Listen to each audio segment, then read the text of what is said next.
감사합니다. 여러분 지난 한 주 동안 주님 안에서 행복하셨습니까?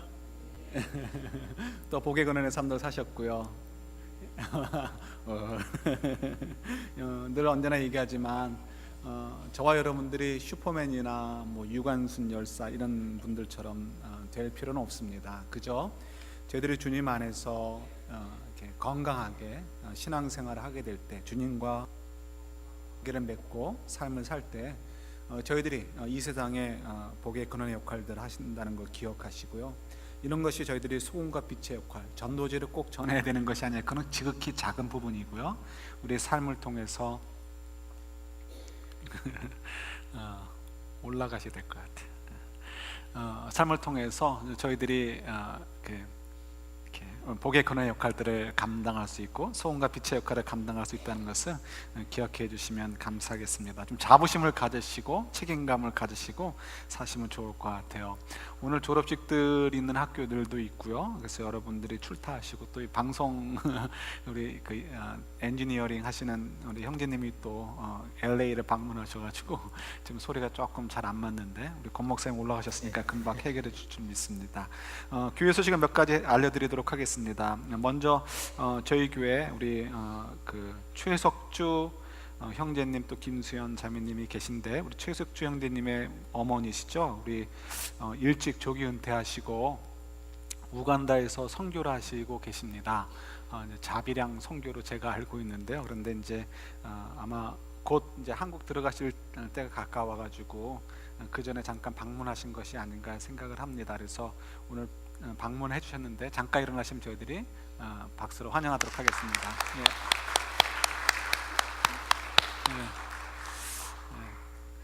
먼 곳에서 참 수고 많으시는데 뵙게 돼서 너무 감사하게 생각합니다. 또 좋은 교제 저희들도 가지시고요. 또 가족끼리도 좋은 시간 가지시면 좋겠습니다. 주보 이면 보시면서 몇 가지 광고 안내해 드리면요.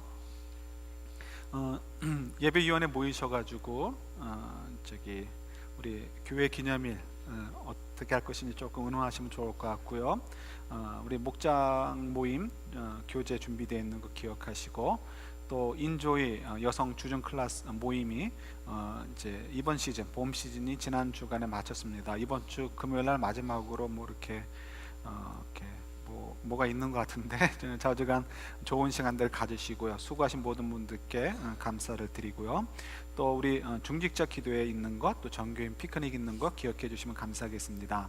여러분 또 우리 주보 오면이제 선교제 소식을 보시면 저희가 협력하고 있는 티오아나 이현종 이승명 선교사님 글을 올렸습니다. 최신 글인데 이분들을 위해서 많이 좀 기도해 주셔야 될 것이, 저희가 이렇게 협력하는 것은 지극히 작은 부분이고요.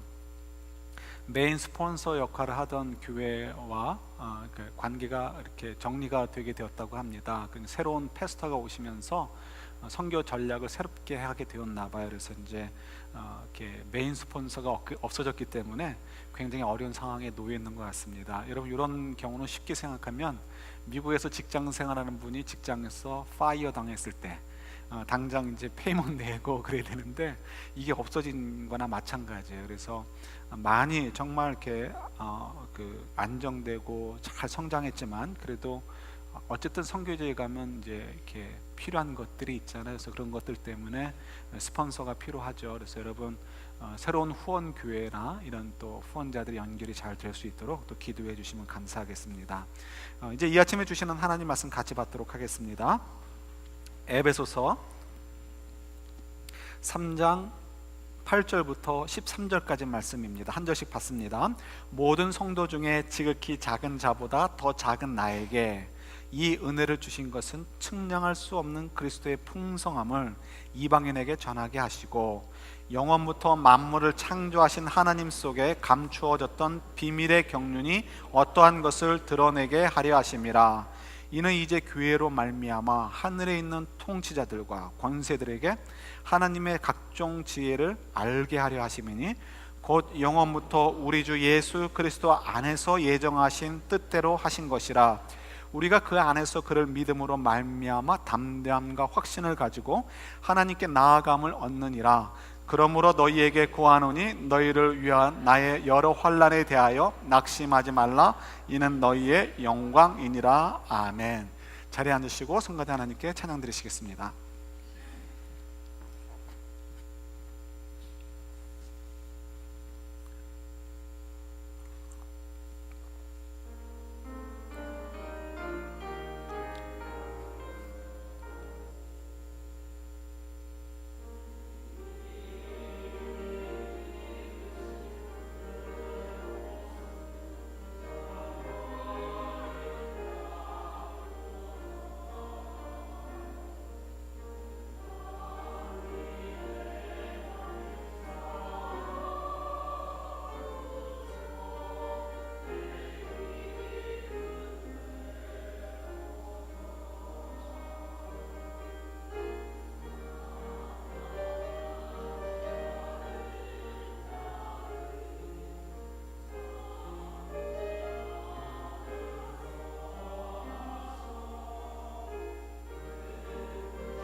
주님, 이 아침에 주의 말씀 받기를 원합니다. 저희들에게 말씀을 허락하여 주옵소서. 그 속에서 우리가 성가대 찬양처럼 하나님의 사랑을 우리가 인정해드리고 높일 수 있는 저희들의 또 삶이 될 수 있도록 은혜 내려 주옵소서. 예수님 이름으로 기도드립니다. 아멘.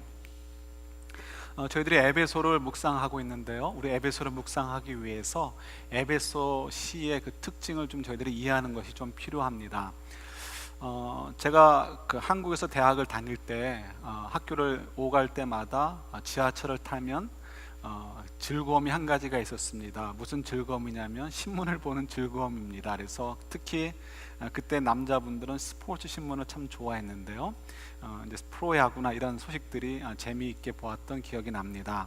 스포츠 신문엔 빠질 수 없는 항목이 있습니다. 뭔지 아십니까? 오늘의 운세라는 것이 있습니다. 그래서 그걸 보면 뭐 동쪽에 기인이 온다 뭐 이런 거 있죠.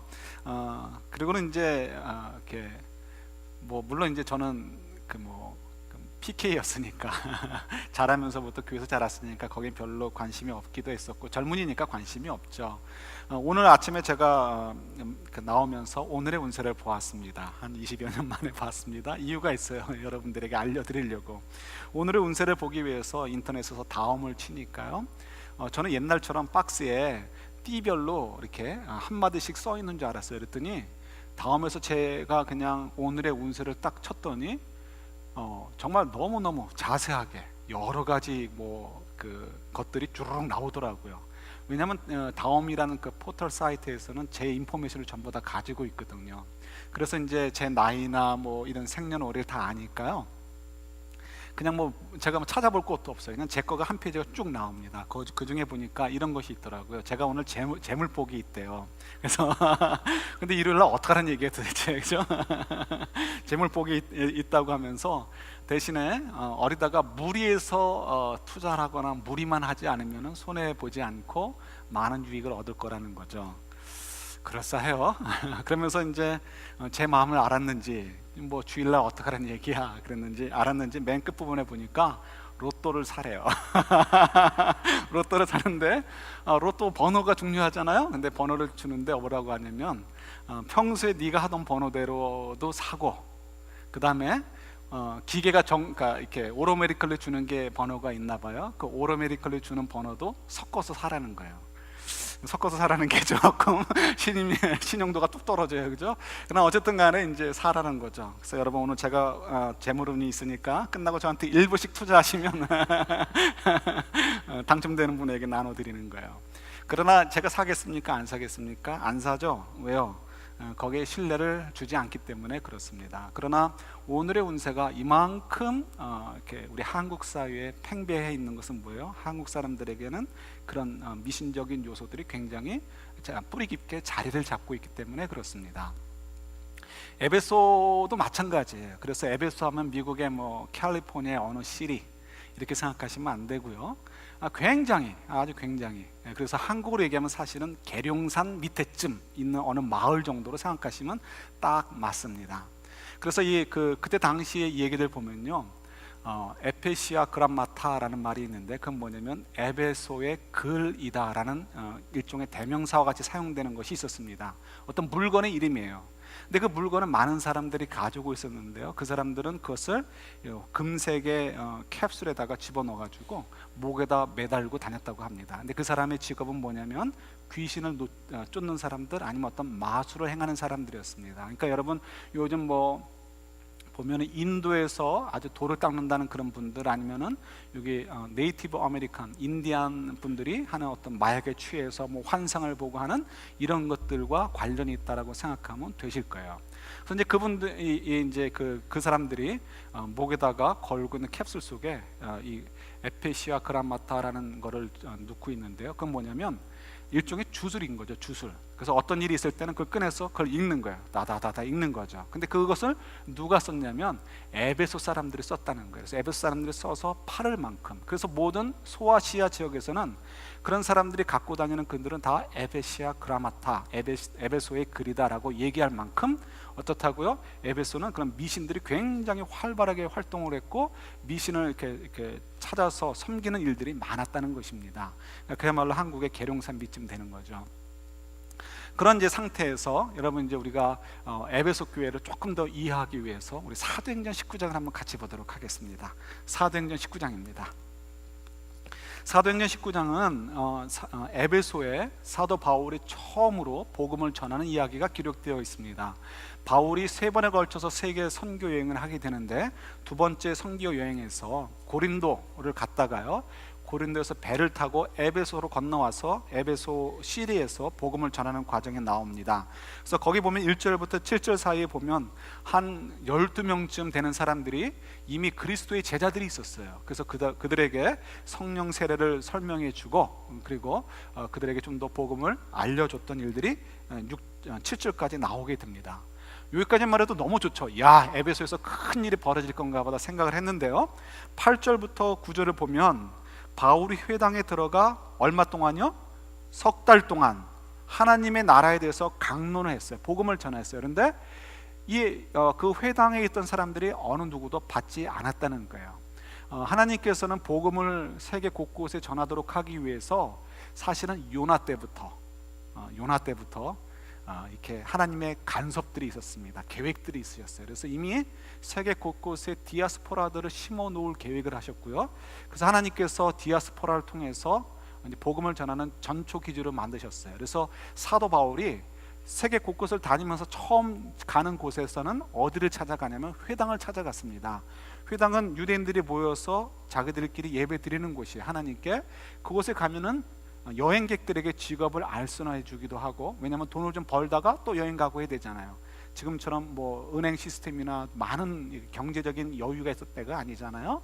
또 그 다음에 그곳에 가면 임시로 여관, 뭐 모텔, 호텔 사업이 그때는 뭐 왕성했던 때가 아니니까 임시로 거처할 수 있는 곳을 제공해 주기도 했습니다. 그래서 사도 바울은 늘 회당을 갔는데요, 에베소에서도 회당을 찾아간 거죠. 근데 회당을 갔는데 그것을 석 달 동안이나 복음을 전하는데 받아먹지를 않는 거예요. 심지어는 오히려 더 어떻게 해요? 사도 바울을 공격하고 아주 힘들게 하였습니다. 그래서 사도 바울이 안 되겠다 싶어가지고는 짐을 싸갖고 나왔어요. 나와가지고 이제 10절에 보면 그러니까 9절 끝부분에 보면 그들을 따로 떠나 제자들을 따로 세우고 두란노 서원에서 날마다 강론하니라. 10절 한번 같이 읽어볼까요? 2해 동안 이같이 하니 아시아에 사는 자는 유대인이나 헬라인이나 다 주의 말씀을 듣더라. 그래서 이 두란노 서원에서 날마다 강론을 하니까요, 수많은 사람들이 2해 동안 많은 사람들이 와서 그 얘기를 들었다는 거예요. 그래서 저희들이 이 말씀을 잘못 이해하면 그때 수많은 사람들이 예수님께로 돌아왔구나라고 생각할 수 있는데 그렇지 않습니다. 이 얘기는 에베소는 당시에 소아시아 지역에서 가장 중요한 도시였습니다. 항구 도시고, 그러니까 사람들이 자연스럽게 큰 도시로 왔다 갔다 하게 되는 거죠. 상업이든지 여행이든지. 그래서 왔다 갔다 할 때마다 이 지역에 많았던 서원들이 있었어요. 이 서원은 뭐냐면 철학자들이나 괴면론자들이라고 하죠. 그 사람들이 자기들이 가지고 있는 개똥 철학들을 서원을 차려가지고, 일종의 학원이죠, 차려가지고 사람들이 와서 듣고 가도록 하였습니다. 그래서 그때 사람들이 와서 돈을 내면 그걸 가지고 또 먹고 사는 거죠. 그래서 그런 일들이 많았으니까 이 에베소를 여행하는 사람들, 또 에베소의 주민들도 그런 서원들에 찾아갔잖아요. 그래서 많은 사람들이 2년 동안에 두란노 서원에 많이 들락날락 거렸다는 거예요. 그러나 이때까지만 해도 많은 사람들이 믿지 않은 것 같아요. 그래서 18절 이후에 보면 그때 가서야 믿는 사람들이 많이 와서 자복하여 행한 일을 알리며, 그 다음 19절에 보면 또 마수로 행하던 사람들이 책을 모아서 이렇게 불태워버리는 그런 일들이 벌어지게 되는 것을 보게 됩니다. 그러니까 그것은 어떤 사건 이후에 벌어진 일이지 복음을 받아들인 것이요, 두란노 서원에서 복음을 전하면서 사람들이 그 복음을 받아들였다는 것은 아닌 거예요. 그러니까 그렇다면 왜 2해 동안이나 두란노 서원에서 이렇게 복음을 전했는데 사람들이 믿지 않았을까? 이유가 있어요. 우리가 두란노 서원을 이해하시면 됩니다. 두란노는 사람의 이름이에요. 그래서 아까도 말씀을 드렸듯이 철학자들이 자기의 개통 철학을 알리기 위해서 학원 같은 것을 차리는 것이 서원이에요. 두란노 서원이라는 건 둘 중에 하나예요.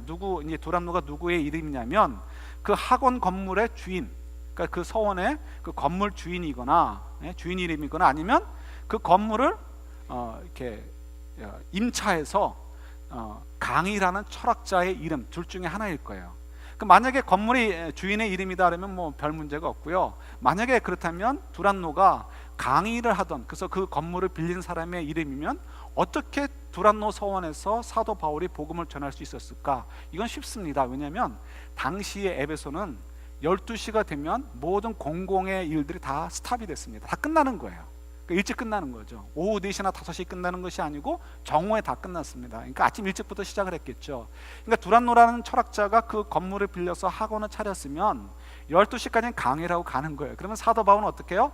뭐 당연히 돈도 별로 없었을 테니까 서브로 이렇게 계약을 맺는 거예요. 그래서 너 끝난 다음에 가면 내가 오후에 사람들이 다 집에 가는 시간이지만 그때라도 내가 빌려서 쓸게 하면서 이제 서브로 들어가는 거죠. 그러니까 사도 바울이 아마도 두란노라는 사람이 건물 주인이면 오전에 강의를 했을 거고, 그리고 낮에는 이제 오후에는 일을 했을 거고요. 그렇지 않고 만약에 그가 철학자다 그러면 아마도 서브로 사인을 해가지고 오후에 그 두란노 서원이 정식으로 끝난 다음에 자기가 이제 복음을 전하는 일들을 하게 되었을 것입니다.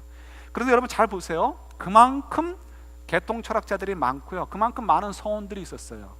거기서 사도 바울이 나도 도를 알고 있다라고 복음을 전하면 사람들이 귀가 번쩍하겠어요? 관심을 갖겠어요? 아니요. 그야말로 한국의 계룡산 밑에 가가지고 어느 마을에 가서 내가 돌을 새로 하나 닦았다라고 얘기하면 어떡하겠습니까? 이미 계룡산의 도사가 100,000명이 넘고 뭐 그렇다고 하는데 한 명 또 하나가 와가지고 그러면 사람들이 어떻게 생각하겠어요? 야, 또 다른 개똥 철학자 하나 나왔구나 하고는 별로 관심을 갖지 않는단 말이에요. 그가 하는 얘기를 듣지만 그가 하는 얘기에 귀 기울이지 않고 감동받을 마음이 없습니다. 그죠? 그 지역의 특성상 그런 거죠. 에베소도 마찬가지인 거예요. 2해 동안이나 열심히 가르쳤는데 별로 변화가 없어요. 하나님이 역사하시는 거죠. 그 지역의 특성에 맞게끔 선교 정책을 이제 펴시게 됩니다. 그래서 어떻게 해요? 사도 바울이 에베소에서 이적을 많이 행해요. 그래서 다른 지역보다도 가장 많은 이적, 마술적인 일들, 귀신이 쫓겨나가는 일들, 병자가 고쳐지는 일들이 바로 이 에베소에서 일어나게 됩니다. 그래서 실제로 사도 바울이 많은 사람들의 병을 고치고 귀신을 내쫓는 일이 벌어지게 돼요. 그러니까 사람들이 관심을 갖기 시작을 합니다. 그 다음에 어떻게 돼요? 허락을 받고 가져가든지 아니면 몰래 훔쳐갔는지 모르지만 사도 바울이 쓰던 손수건이나 일할 때 쓰는 앞치마를 가지고 귀신 들린 사람이나 병자의 몸에 얹으면 어땠다고요? 병이 낫고 귀신이 쫓겨나가는 일들이 벌어지게 된 거예요. 야, 사도 바울이 전하는 복음이 그 도가 좀 특별한 것 같아, 여기까지 수준에 이르렀어요. 그때 그것을 보고서 유대인들 가운데, 제사장의 아들들 가운데 7 아들이 있죠. 14절 보시면 유대의 한 제사장 스게아와 7 아들도 이 일을 행하더니, 이 일은 뭐냐면 이 사람들은 어떤 일을 하던 사람이냐면 귀신을 내쫓는 일을 하던 사람들이에요. 당시 고대 사회 속에서는 유대인들이 그런 일들을 많이 했다고 합니다. 그래서 우리가 옛날에 한국에서 무당들이 있잖아요. 무당들이 귀신을 내쫓는다고 구술하죠. 때로는 그 일이 먹혀요. 이유는 무당이 더 센 귀신의 힘을 빌려와서 더 약한 귀신의 힘을 밀어낼 수 있기 때문에 그렇습니다. 그러니까 유대인들 가운데서는 하나님의 이름을 빌려가지고, 하나님의 이름을 사용해가지고 귀신을 내쫓는 일들을 종종 했었던 것 같아요. 조금 더 나중에 좀 더 연관된 얘기를 해드리도록 하겠습니다.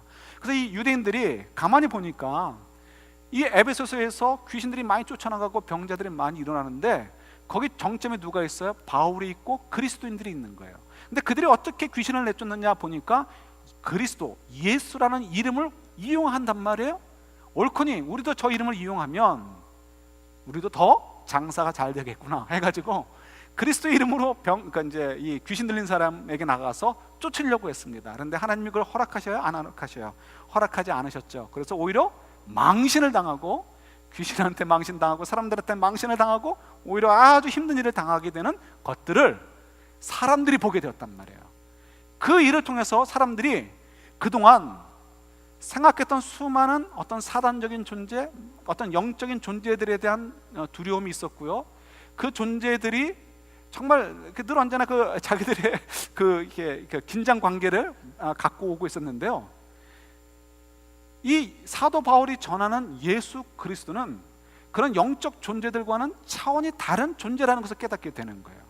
자기들 마음대로 이름을 부른다고 해서 활용할 수 있고 사용할 수 있는 존재가 아니고 그분의 뜻에 의해서 이루어지는, 그러니까 적어도 자기들이 알고 있는 영적 존재들과는 다른 차원에 있는 분이라는 것을 깨닫게 되는 거예요. 그래서 우리가 조금 전에 봤던 대로 18절 19절에 가서, 그때 가서야 사람들이 사도 바울이 전하는 복음은 우리가 흔히 접하는 그런 미신에 관련된 것이나 개똥 철학이 아니고 그것들과는 차원이 전혀 다른 것이구나. 그러니까 우리가 그 복음을 받아들여야 되겠다 하고 사람들이 감동을 받아서 이제 사도 바울의 복음으로 다가오게 되었다는 거예요. 그래서 그때 마술을 하던 사람들이, 그러니까 뭐 어떤 주문을 외우고 하는 사람들인 거죠. 그 사람들이 그 주문책들, 그 책이 값이 지금 환산하면은 한 사람이 1년 반 동안 열심히 일해서 그 벌은 돈을 다 모아야 살 수 있는 액수라고 합니다. 그만한 돈의 그 책들을 다 갖다 불태워 버리는 일들이 벌어지게 된 거죠.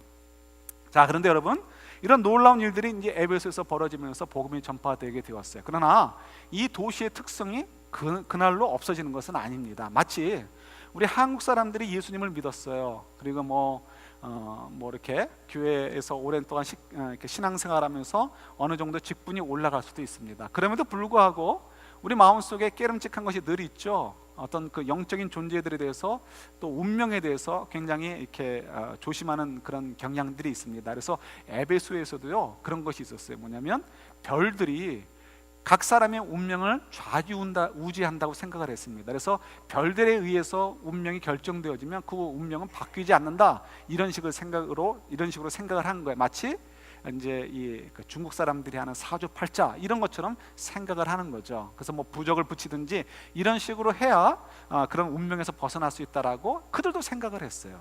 그러니까 뭐 에베소 사람들이랑 저희랑 참 한국 사람들이랑 비슷한 면이 많이 있어요. 근데 어쨌든 간에 그들이 예수를 믿었지만 여전히 뭐라고요? 깨름직한 게 있는 거예요. 한국 사람들이 예수를 믿으면서도 점을 치듯이, 아니면 예수를 믿으면서도 어떻게 해요? 결혼식은 어느 날 하는 것이 좋아, 어느 날이 길일이야, 이사할 때도 어느 날이 길일이야 하면서 따지면서 이사가는 날을 결정하는 것처럼, 그와 같이 이제 이런 어둠의 세력에 대한 두려움이 그들로부터 완전히 떨어져 나간 것은 아니었어요. 그래서 그 이야기가 자꾸 이제 반복이 되니까 사도 바울이 계속해서 반복해서 또 강조하는 것이 있습니다. 그게 뭐냐면, 야, 너희들 그런 거 좀 두려워하지 말라라는 거예요. 왜냐? 우리는 예수님 안에서 하나님의 자녀가 되었다는 거예요. 하나님의 자녀가 되었다는 것은 뭐냐면 모든 어떠한 영적인 존재들보다도 위에 있는 입장이라는 거예요. 예수 그리스도께서 모든 권세들을 짓밟고 그들 위에 섰기 때문에 우리들은 예수와 더불어 한 몸이 되었기 때문에 우리들도 그들을 두려워할 이유가 없다라는 것을 계속해서 강조를 합니다. 그럼에도 불구하고 여전히 그들은 근심을 떨쳐버리지 못했습니다. 대표적인 예가 오늘 본문에 나와요. 오늘 본문에 보면 사도 바울의 처지를 보면서 그들이 낙심했다라는 표현이 나옵니다. 왜 그랬을까요? 사도 바울이 지금 어디에 있어요? 교도소에 있어요. 빌립보서, 에베소서, 골로새서, 그 다음 빌레몬서는 다 교도소에서 쓴 책이에요. 쓴 편지죠. 그러니까 지금 교도소에서 편지를 보냈단 말이에요. 그런데 사도 바울이 교도소에 있다는 것을 듣고서 그 사실을 알고서 에베소 교회 성도들이 굉장히 낙심을 했다는 거예요. 왜 낙심을 했을까요? 이유가 있겠죠. 여러 가지 이유가 있지만 그 중에 하나는 이거라고 생각을 합니다.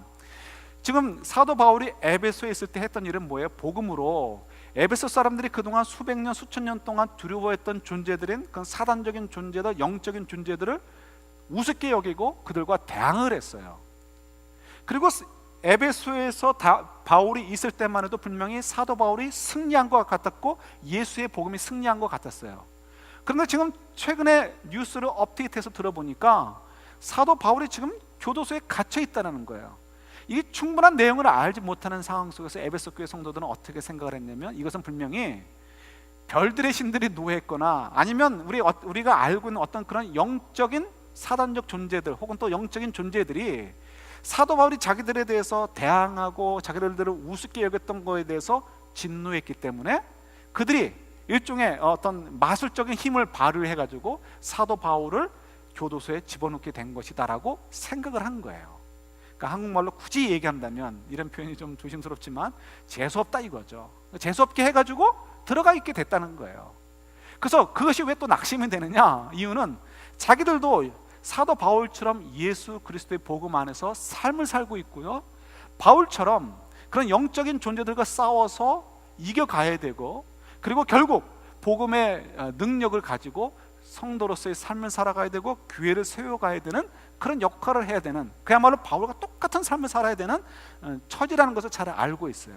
그러니까 비록 선교사로 나가지는 않는다 할지라도 에베소서 사는 동안 바울과 같이 복음의 삶을 살려고 하다 보면 결국은 바울처럼 이런 영적인 존재들에 의해서 권세자들에 의해서 일종의 재수 없는 일을 당해서 저주를 받아가지고 우리도 그런 고난받고 그런 고난 속에서 인생이 끝나는 것은 아닌가, 이런 두려움을 갖게 되었다는 거예요. 사도 바울이 뭐라고 얘기합니까? 날 때문에 근심하지 말라라는 거예요. 그건 너희들의 착각이라는 거예요. 착각이고 내가 이렇게 하는 것은 사실은 너희들에게 영광이란다. 이 말이 무슨 말이냐면 이제 우리 읽은 본문과 그 앞부분에 나오게 되어 있습니다. 이게 뭐냐면 사도 바울이 설명해 주기 위해서 비밀이라는 단어를 사용합니다. 비밀. 내가 비밀을 하나 가르쳐 줄게. 그래서 그 비밀을 얘기하는데요. 그 비밀은 뭐냐면 우리 6절 볼까요?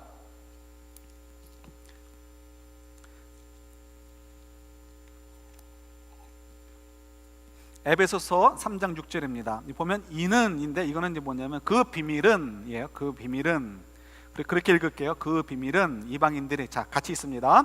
그 비밀은 잠시만요. 아직 못 찾으신 것 같아요. 기다릴게요. 사실 오늘 본문은 이게 위에 뜨니까 더 찾기가 힘들죠. 자 찾아놓으시고, 자 같이 있습니다. 그 비밀은 이방인들이 복음으로 말미암아 그리스도 예수 안에서 함께 상속자가 되고 함께 지체가 되고 함께 약속에 참여하는 자가 됨이라. 자, 이 말씀 뭐냐면 내가 한 가지 비밀을 위해서 이 고난을 받는 것이다 라고 얘기를 해요. 이 비밀은 뭐냐면 유대인들이나 이방인들이나 모두 그리스도 안에서 하나가 되었다는 거예요. 하나로 다 어떻게 해요? 하나님의 상속자가 되었다는 거죠. 유대인이면 무조건 다가 아니고 유대인 중에서 크리스찬이 된 사람들, 이방인이 이방인 다가 아니고 이방인 가운데서 크리스찬이 된 사람들. 그래서 이 이야기를 얘기해 주고 있습니다. 이것이 비밀이라는 거예요. 하나님께서 오래전부터 계획을 가지고 계신 것이 있었는데 그것은 뭐냐면 이방인이든 유대인이든 구분하지 않고 모두가 그리스도 안에서 하나로 하나님의 상속자가 되게 하셨다. 그 일을 위해서 내가 지금 너희들에게 복음을 전한 것이고, 그 일을 위해서 내가 하나님께 부르심을 받았고, 그 일을 위해서 내가 지금 고난을 받는 거야 라고 설명을 해주고 있습니다. 왜 이 이야기를 하실까 좀 우리가 생각해 볼 필요가 있어요. 사실은 이 이야기는요, 유대인이나 그리스도인, 그러니까 이방인이나 다 그리스도 안에서 하나다라는 이야기는 이 사람들이 들을 얘기가 아니고 유대인들이 들을 얘기예요. 왜냐하면 유대인들이 자꾸 예수를 믿고 그 크리스찬이 되었음에도 불구하고 여전히 유대교 출신이라는 것, 혈통적으로도 유대인이라는 것에 대한 자부심이 너무 강했어요. 그래서 계속해서 이방인 그리스도인들을 좀 우습게 여기고 그들에게 자기들의 전통을 따라오라고 자꾸 강요를 했어요. 할례를 행하거나 아니면 이렇게 절기를 지킨다든가 아니면 음식의 규례를 지키라고 자꾸 강조를 했습니다. 그래서 그것이 문제가 늘 되었잖아요. 그러니까 사실은 이 이야기는 유대인들에게 얘기를 해야 돼요. 근데 왜 이방인들에게 얘기를 했을까요? 열등감에 있는 이방인들에게 이유가 있겠죠. 예, 맞아요. 지금 이 이방인 크리스천들은 열등감이 있었어요. 그 열등감 가운데는 이 영적인 존재들에 대해서 두려움을 가지면서 갖는 열등감도 있었어요. 왜냐하면 유대인들은 그런 영적인 존재들, 사단적 존재들, 어떤 귀신들에 대해서 두려운 마음을 별로 갖지 않았다라고 합니다. 이유가 뭐냐면 자기들은 아브라함의 자손이란 말이에요. 아브라함의 자손이기 때문에 아브라함 안에서 하나님의 자녀가 되었고, 하나님의 자녀가 되었기 때문에 우리들은 뭐라고요? 어떤 사단적 존재들보다도, 귀신들보다도 위에 있겠어요, 아래에 있겠어요? 당연히 위에 있는 거죠. 그러니까 우리가 왜 두려워하느냐? 그 유대인들의 그 뻔뻔함이 있잖아요. 그 뻔뻔함이 있는 거야. 그러니까 우리가 왜 귀신들에게 이렇게 주눅이 들어야 되느냐? 그래서 그런 자신감 때문인지 이 고대 사회 속에서 유대인들이 귀신 쫓는 자들이 참 많았다고 합니다. 그들이 정말 하나님의 자녀였는지 아니었는지 모르지만 어쨌든 그렇게 활용이 되었다는 거죠. 사단이 얼마든지 그들을 또 이용할 수도 있으니까요. 또 물론 하나님께서도 사용하실 수도 있고요. 자, 그러니까 이 얘기는 뭐냐면 이방인 그리스도인들에게 봐라, 너희들 유대인들 부러워하지. 그들이 자기들은 영적인 어떤 존재들보다 위에 있다라고 생각을 해서 아주 뻔뻔할 정도로 그렇게 생각을 하는 거죠. 그래서 귀신을 내쫓기까지 하는 사람들이지 않느냐. 너희들 그들을 부러워할 필요가 없다는 거예요. 왜요? 너희들도 그리스도 안에서 그들처럼 하나님의 자녀가 되었고 모든 어떤 영적인 존재들보다 위에 있다, 아래에 있다? 위에 있다. 이것을 강조해주고 싶은 거예요. 그러니까 두려워하지 말라라는 거예요. 근심하지 말라라는 거예요. 그래서 지금 저희들이 그러니까 에베소 교회 성도들이 갖는 그런 두려움에 대해서 좀 자유로워지기를 사도 바울이 굉장히 간절한 마음으로 전하고 있는 것을 보게 됩니다. 우리 성경을 이제 좀 찾아보도록 할게요. 이제 우리 먼저 누가복음입니다. 조금 바쁘시에요 오늘은요. 누가복음 10장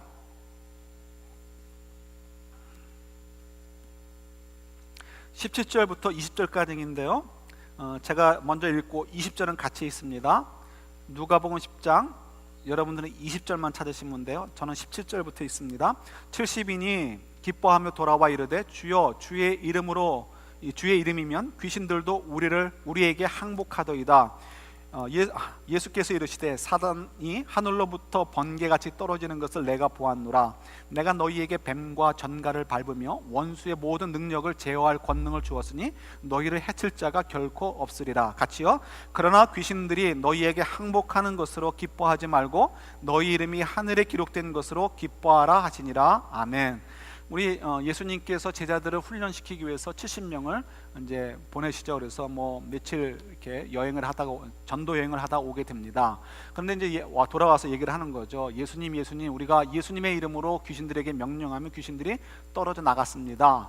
예수님 말씀하시는 거죠. 그래, 나도 봤다. 사단의 권세가 하늘에서 번개처럼 땅에 떨어진 것을 봤어. 이렇게 얘기를 하시는 거죠. 그러면서 이제 덧붙여 하시면서 결론적으로 얘기하시는 것이 뭐냐면, 야, 너희들이 귀신을 내쫓았다고 기뻐하지 말라라는 거예요. 그것은 저희들이 사도행전 19장에서도 보았듯이 하나님의 자녀가 아닌 사람들도 얼마든지 할 수 있는 일이라는 거예요. 그건 중요하지 않습니다. 그죠? 예. 얼마든지 사단이 자기 일을 두려워하도록 하기 위해서, 자기를 따르도록 하기 위해서 사단의 능력으로 조금만 이 귀신들의 능력들을 파해버릴 수 있는 일들이 많이 있기 때문에 그렇습니다. 그러니까 그런 거 두려워하지 말라는 거예요. 그러니까 그런 것들 가지고 좋아하지 말라는 거예요. 그게 중요한 게 아니고요. 정말 중요한 건 뭐라고요? 저희들의 이름이 하늘에 기록된 것으로 기뻐하라는 거예요. 이건 단지 우리는 구원받았다 이것이 아니고 이미 우리는 어떻게 영광스러운 상속자가 되어서 하나님의 자녀가 되었어요. 이제는 누구를 귀신을 내쫓고 안 쫓고 이 문제가 아니고요, 그들보다 우리는 어떻게 하다고요? 월등히 높은 위치에 있다는 거예요. 그래서 우리가 귀신 들린 자를 보면 겁이 날 수 있어요. 왜? 처음 보니까 징그럽잖아요. 엑소시스트 영화 같은 거 보면 목이 막 빙글빙글 돌아가요. 그러면 얼마나 징그러워요. 소름 끼치죠. 그러나 두려워할 존재가 아니라는 거예요. 우리를 좀 겁나게 하려고 쇼업을 하는 거지만 우리는 어떻다고요? 그들보다 아래에 있다 위에 있다 월등히 위에 있는 존재란 말이에요. 우리 주 예수 그리스도 이름으로 명하면 어떻게 그 귀신들이 당연히 쫓겨날 수밖에 없단 말이에요. 그러니까 지금 쫓겨냈다 안 쫓겨냈다 그거 문제가 아니고 우리는 그들과는 완전히 차원이 다른 존재들, 하나님의 거룩한 영적인 상속자들이 되어 있다는 것 때문에 어떻게 하라고요? 기뻐하라는 거예요. 이 사실을 어떻게 지금 사도 바울이 지금 에베소 교회 성도들에게 알리고 싶은 거예요. 또 요한복음 16장 가볼까요?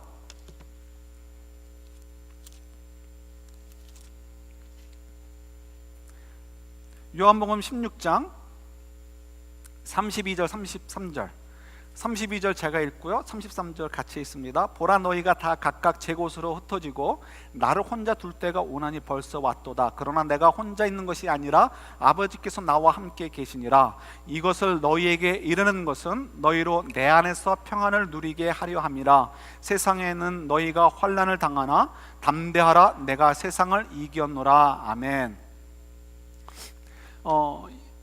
예수님께서 이제 내가 곧 고난을 당할 것이다, 잡혀서 죽임을 당할 것이다 얘기하시는 거죠. 그때 너희들이 다 도망갈 거야 얘기하십니다. 그런데 뭐라고요? 다 도망가도 어떻다고요? 누구는 함께 하신다? 하나님만 함께 하신다는 거예요. 이게 이제 중요한 거죠. 그래서 남들이 볼 때는 지금 마치 바울이 복음을 전하다 교도소에 갇힌 것이 사단의 권세에 진 것처럼 보일 수 있어요. 사단이 이 세상의 사람들을 조종하죠. 이 세상의 문화를 조종하고 정치적, 경제적 시스템을 조종합니다. 그래서 악하게만 돌아가도록 되어 있습니다. 가진 자가 더 갖게 되고 욕심을 내도록 하는 것, 이것이 사단의 원리이죠. 이거는 경제 원리가 아니에요. 사단의 원리예요. 그러니까 그런 사단의 원리 속에서 사도 바울이 갇혔어요. 그러니까 사단이 승리한 것 같고 바울이 진 것처럼 느껴질 수 있어요. 그러나 그렇지 않다는 거죠. 모든 사람이 도망가고 내가 고난을 당해도 누가 함께하고 계시다? 하나님께서 함께 하신다는 거예요. 하나님께서 함께 하시는데 누가 예수님을 이길 수 있고 바울을 이길 수 있어요? 그렇지 않다는 거죠. 그러면서 예수님이 하시는 건 뭐예요? 내가 지금 고난을 받는 것은 너희들에게 샬롬, 평안을 주기 위해서라는 거죠. 결국 어떻게 예수님께서 죽으심고 부활하심을 통해서 모든 자에게 구원의 그 길을 열어주신 것처럼 사도 바울도 자기가 고난을 통해서 어떻게 해요? 에베소를 비롯해서 수많은 사람들에게 예수 그리스도의 복음을 전하였던 것처럼, 그죠? 그러니까 겁내지 말라라는 거예요. 너희들도 하나님의 길을, 예수님의 길을 가다가 고난을 당해도 사람들이 다 떠나도 걱정하지 말라라는 거예요. 너희들이 어떻다고요?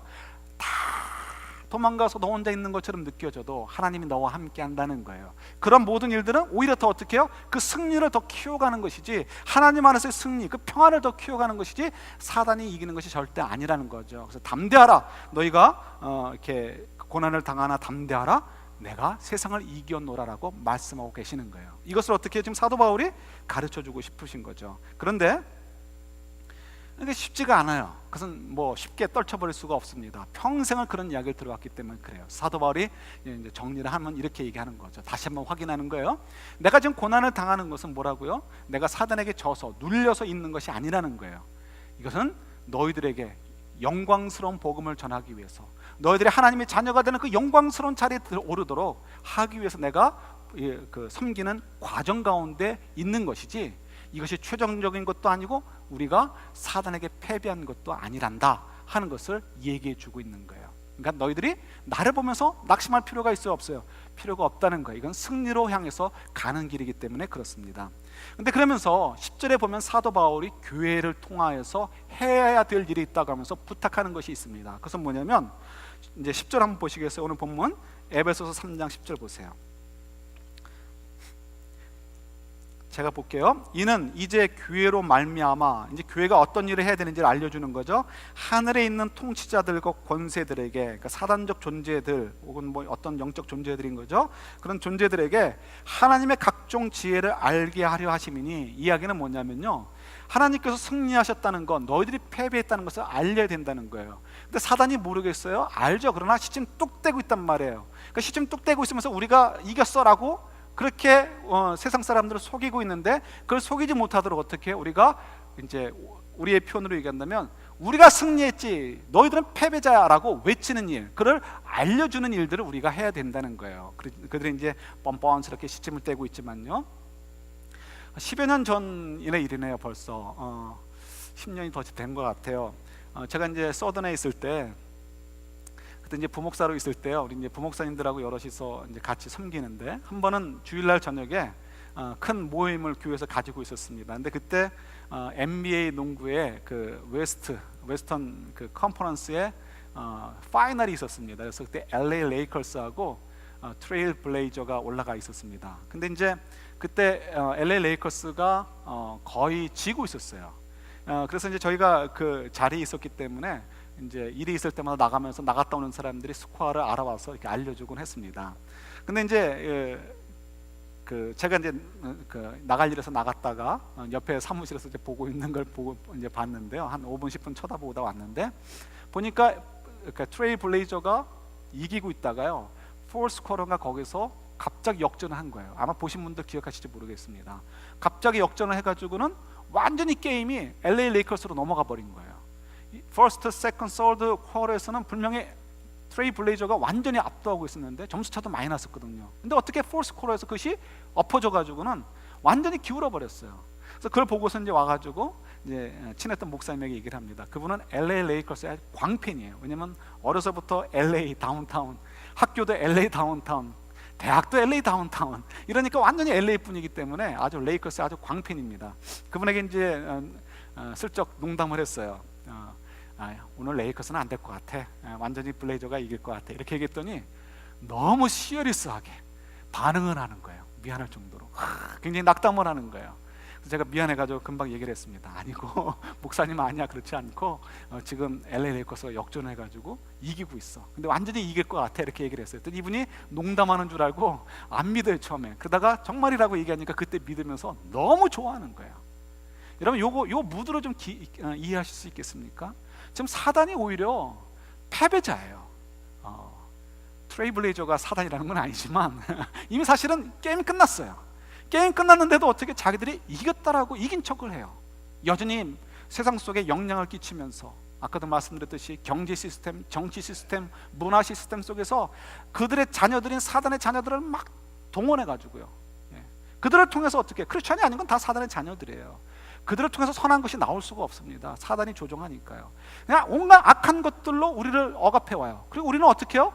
믿는 자들은 그리스도 안에서 양보하고, 뭐 한쪽 뺨 맞으면 또 맞을까 하면서 또 다른 뺨 갖다 대고, 이렇게 하면서 살다 보니까 우리는 패배자처럼 보여요. 그리고 그들이 오히려 승리자처럼 보인단 말이에요. 그래서 자꾸만 우리가 거기에 주눅이 들어요. 그런데 뭐라고 분명히 얘기하는 거예요. 그들은 패배자라는 거예요. 누가 승리자예요? 우리가 승리자란 말이에요. 이걸 좀 사도 바울이 얘기해주고 있고요, 이걸 좀 우리 보러 믿으라는 거예요. 그리고 우리만 믿는 것이 아니고요, 그걸 좀 선포하라는 거예요. 그래서 사단이 뻔뻔스럽게 떠드는 것을 네가 패배자, 우리가 승리자라는 것을 분명히 좀 얘기해 주라는 거예요. 그걸 통해서 어떻게 해요? 결국은 우리가 승리자라는 것을 통해서 사단의 권세가 줄어들게 될 것이고, 사단의 꾀임에 넘어가는 사람들이 어떻게 경계하고 우리의 귀를 기울일 것이고요, 우리 스스로도 어떻게 우리가 승리자 하는 것을 통해서 정말 우리가 승리자구나 하는 그 기분과 그 기쁨과 감격과 자부심을 가지고 어떻게 해요? 사단이 우리를 유혹하려고 해도 우리가 넉넉하게 이길 수 있겠죠. 그죠? 그래서 사도 바울이 두 가지를 얘기합니다. 두 가지가 뭐냐면 사실은 4장, 5장, 6절이 그런 내용들이에요. 이제부터 너희들이 어떻게 승리를 선포하라, 그리스도인다운 삶을 살아라, 교회를 세워가라, 이런 것들 구체적인 내용들이 4장, 5장, 6장에 나오는데, 그런데 이제 오늘 본문 속에서는 두 가지를 얘기합니다. 첫 번째는 우리가 하나라는 것을 증명을 하는 거예요, 그리스도 안에서. 그래서 아까 이제 유대인들과 이방인들이 하나다라는 것을 이제 이렇게 사도 바울이 얘기했는데요, 그것만이 아니죠. 갈라디아서 3장 볼까요? 에베소서 바로 앞에 있죠. 갈라디아서 3장 26절에서 29절입니다. 그러니까 28절만 읽을게요. 28절만 3장 28절입니다. 신약성경 305페이지에 있습니다. 같이 받겠습니다. 너희는 유대인이나 헬라인이나 종이나 자유인이나 남자나 여자나 다 그리스도 예수 안에서 하나이니라. 아멘. 이것이 뭐 승리를 선포하는 것인가? 아니라는 거죠. 사단의 원리는 뭐예요? 힘의 원리예요. 경제적인 차이, 학문적인 차이, 권위의 차이, 신분의 차이, 나이의 차이, 남녀의 차이, 이런 차이를 자꾸만 더 벌려놓고 이런 차이를 통해 서로 영향을 주려는 것이 사단의 원리예요. 그러니까 어떤 정책도 이런 원리로 간다는 뭐예요? 이거는 국가적인 문제가 아니고 뭐예요? 사단의 원리에 넘어가 있다라고 보시면 그건 100% 맞는 얘기예요. 그죠? 그러니까 이건 아니란 말이에요. 근데 우리가 교회 안에서 이런 것들을 깨가는 거예요. 사람들이, 성도들이 이런 느낌을 갖게 하란 말이에요. 아니 내가 도대체 뭔데 저분이 나한테 이렇게 친절하게 하는가? 아니 내가 도대체 뭔데 저 사람이 나한테 이렇게 사랑을 베푸는가? 이런 느낌을 받게 하라는 거예요. 이걸 통해서 뭘 보여주는 거예요? 우리가 그리스도 안에서 영원한 한 형제 자매가 되었다는 것을 사단 앞에서 어떻게 해요? 데몬스트레이션 하는 거예요. 보여주는 거예요. 아니 나 같은 사람은 왜 저 사람이 나를 이렇게 인정해주고 높여줄까? 우린 답을 아는 거죠. 우리는 그리스도 안에서 하나이기 때문에 그래요. 나와 코드가 맞지 않아, 에이 모르겠어, 이게 아니고 비록 나와 코드가 맞지 않아도 그 사람을 이해해 주려고 하고 서로 양보해 주는 것, 이게 뭐예요? 사단 앞에서 우리가 승리자고 너희들이 패배자라고 외치는 것이 되는 거예요. 이걸 통해서 어떻게 해요? 사단의 권세는 점점 더 줄어들 수밖에 없고 우리는 어떻게 더 복음의 확신 때문에 승리자로서의 기쁨을 더 만끽할 수 있게 된다라고 사도 바울이 얘기하는 거예요. 두 번째는 저희들이 그리스도에 대한 믿음 때문에 하나님 아버지께 담대하게 좀 나가라는 거예요. 우리 성경제 마지막으로 히브리서 4장 찾습니다.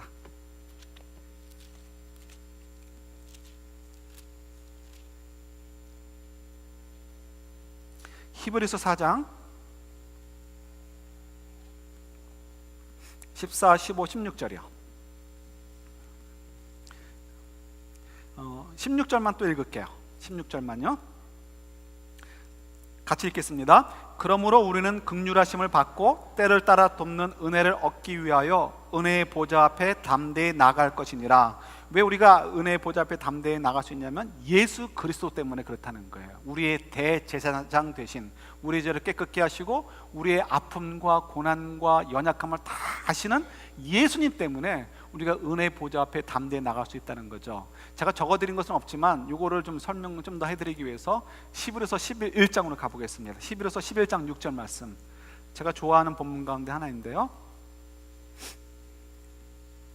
여러분 잘 아시는 거죠, 그죠? 같이 한번 읽을까요? 믿음이 없이는 하나님을 기쁘시게 하지 못하나니 하나님께 나아가는 자는 반드시 그가 계신 것과 또한 그가 자기를 찾는 자들에게 상 주시는 이심을 믿어야 할지니라. 아멘.